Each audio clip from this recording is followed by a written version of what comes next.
শুভ দুপুর বন্ধুরা, তোমরা সকলে কেমন আছো? আমি ভালোই আছি। তো দেখো, প্রত্যেকদিনের মতো আজকেও রান্নাবাড়িতে চলে আসলাম। এই দেখো, ভাত হয়ে গেল, সাদা ভাত। আজকে তো মঙ্গলবার, আমাদের নিরামিষ, যার জন্য সব রান্নাবাড়ি নিরামিষই। এখানে দেখো, মটরের ডাল করলাম, ছোলা কচু, কোয়াশ আর বিনস দিয়ে। এই দেখো,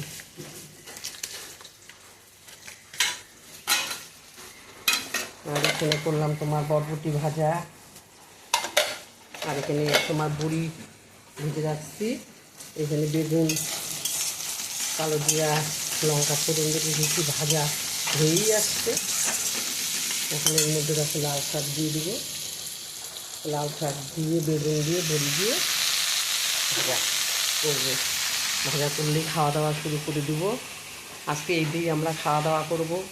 বন্ধুরা, তোমরাও সবাই খাওয়া দাওয়া খাও, রাখো।